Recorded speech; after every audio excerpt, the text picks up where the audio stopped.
Channel को subscribe जरूर करें, शेयर करें। आप देख रहे हैं एस न्यूज 24 की खबर। लोक जन समाज पार्टी भारत के राष्ट्रीय अध्यक्ष सतीश कुमार चतुर्वेदी ने केंद्रीय कार्यालय में 2024 लोकसभा चुनाव की महत्वपूर्ण बैठक में 2024 की लोकसभा चुनाव पर जनता की आवाज, रोजगार का मुद्दा 2024 को अगर हम सरकार में साझेदारी लाते हैं, सरकार बनाने में सक्षम हो पाते हैं, तो बेरोजगार युवा या महिलाएं उन लोगों के न्याय के लिए जी जान लगा देंगे। नए कानून लाएंगे, नया बिल लाएंगे, उन सभी को दर दर की ठोकरें ना खानी पड़े।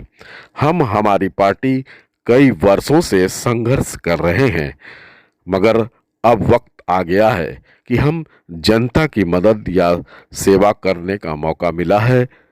लखनऊ से अशोक कुमार, एस न्यूज 24 की खबर। 6-7 सालों से हम लोग जनता के बीच में संघर्ष कर रहे हैं, तो उसका फल आज लेने का समय आया है।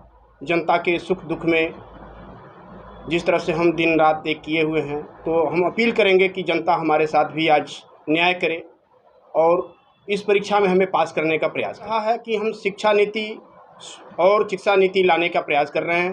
बेरोजगारी और महंगाई की बात तो अलग हो गई, और अभी एक बहुत ताज़ा तरीन मुद्दा आया है इलेक्टोरल बॉन्ड का, जिसमें सब लोग देख रहे हैं कि जो दूध की धुली हुई पार्टी है और सबसे बड़ी वॉशिंग मशीन लगी हुई है, जहां सभी अपराधी धुल करके स्वच्छ और सही हो जाते हैं, उन्होंने कितना चंदा लिया और किन किन देशों से चंदा लिया। जब हम छोटे दल या अन्य कोई विपक्ष का दल 10 रुपया कहीं से चंदा लेने का कार्य करता है, तो ये लोग हू हल्ला मचाते हैं। जिस पाकिस्तान का विरोध जुबान से किया जा रहा था, उससे अंदर खाने बैंक से चंदा लिया जा रहा है।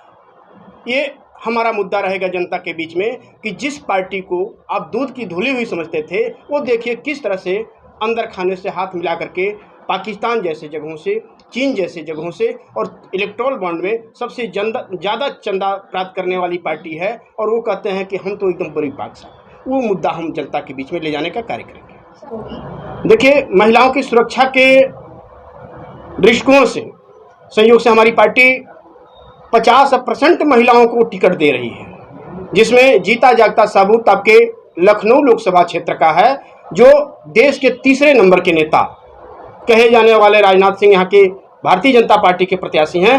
उनके सामने हमारी राष्ट्रीय उपाध्यक्ष सोनी शुक्ला यहाँ से चुनाव लड़ रही हैं, और हमारा लोकल का प्रत्याशी है, क्योंकि जनता के बीच में रहने वाला है, और ये लोग बाहर के प्रत्याशी हैं, हवाई यात्रा करते हैं, हवाई की तरह आते हैं और चले जाते हैं। एक और बड़े नेता है, सपा से खड़े हुए हैं, उनको लेकर क्या करें? देखिए, आपको मैं बता दूं, बड़े नेताओं की बात जो आप कर रहे हैं, वो विधायक भी रहे, विधायक हैं भी मौजूदा। क्या ऐसी व्यवस्था उनकी है और क्या ऐसी व्यवस्था है कि एक विधायक को ही यहाँ चुनाव लड़ना पड़ रहा है? उनके पास क्या कोई और चेहरा नहीं है? ये सोचने वाली बात है कि कौन ऐसी बात आ गई कि जो एक विधानसभा से आप उस विधायक को हटा करके लोकसभा ले आने की तैयारी कर रहे हैं। क्या आपके वहाँ प्रत्याशियों के लाले पड़ गए? हम जैसे पार्टियों के पास 4-4 आवेदन आते हैं, और आपके पास क्या विधायक का ही आवेदन आया? तो ये सबसे बड़ी बात होगी कि अपने विधानसभा में उन्होंने क्या किया है, तो लोकसभा का क्या कर पाएंगे? सर, युवा जो है सबसे ज़्यादा वो संघर्ष कर रहे हैं रोजगार को लेकर। रोजगार बहुत बड़ा मुद्दा है उत्तर प्रदेश में, खासतौर पर इसको किस तरह से आप देखेंगे? देखिए, रोजगार मुद्दा जो आपने बताया, ये बिल्कुल बहुत बढ़िया बात है, क्योंकि अभी इसका जीता जागता सबूत पुलिस भर्ती वाले में हुई, और हमें तो ये लगता है कि 2017 नहीं बल्कि 2007 से मैं यह देख रहा हूँ, जिन दलों का सरकार बना, पहले लोग माया देती थी तो मुलायम खारिज करते थे, मुलायम देते थे माया खारिज करती थी, लेकिन 2017 से इनकी स्वयं की और स्वच्छंद सरकार है।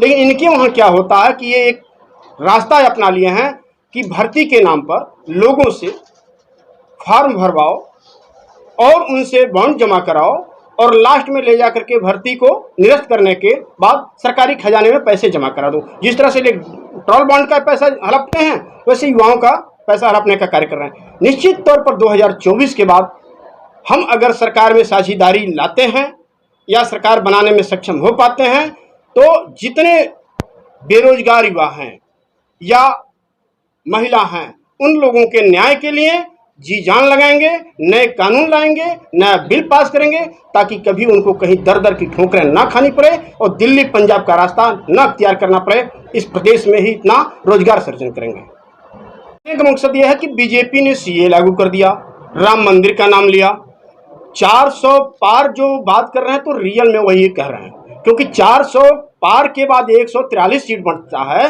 वही भारतीय जनता पार्टी पाने जा रही है। 400 पार जो 143 सीट बच रहा है, वही भारतीय जनता पार्टी पाने जा रही है। बाकी की सीटों से उनका कोई सरोकार नहीं, क्योंकि आप भी मीडिया जगत से हैं। खास तौर से आपसे अगर ये कहा जाए कि क्या राम मंदिर से आपका पेट भरेगा, क्या सीए से पेट भरेगा, तो आप सीधे सीधे नकारेंगी। और राम मंदिर की बात आई तो बहुत अच्छा मुद्दा आपने उठाया। जहां राम पैदा हुए थे वहां ये कह रहे हैं कि मैंने प्राण प्रतिष्ठा कराया, यानी आपने उनको बेघर कर दिया था, तभी तो आप प्राण प्रतिष्ठा कराए। जब राम वहीं पैदा हुए, वहीं खेले खाए, वहीं रहे, तो फिर उनको आप कैसे ले गए? वो तो स्वयं ले जाने वाले। और इनके अहंकार का अब दिन लद गया है, क्योंकि अहंकार जब जिसका होता है उसकी समाप्ति होती है, क्योंकि विनाश काले विपरीत बुद्धि का पुरानी कहावत है। भगवान को लाने के लिए, भगवान को साधने के लिए इन लोगों का इससे बड़ा झूठ और इससे बड़ा पुलंदा और कुछ नहीं हो सकता। इसके साथ और कुछ कहना ही नहीं है, क्योंकि इनके झूठ की कलई सामने इलेक्टोरल बॉन्ड ने खोल दिया। और मैं उस सुप्रीम कोर्ट का, उच्चतम न्यायालय का धन्यवाद देना चाहता हूं, जो इस इलेक्टोरल बॉन्ड को सामने लाने के लिए ऐतिहासिक कार्य किया है, कदम उठाया है। उसको मैं अपने पार्टी की तरफ से, व्यक्तिगत रूप अपने तरफ से मैं उनको धन्यवाद ज्ञापित करता हूं।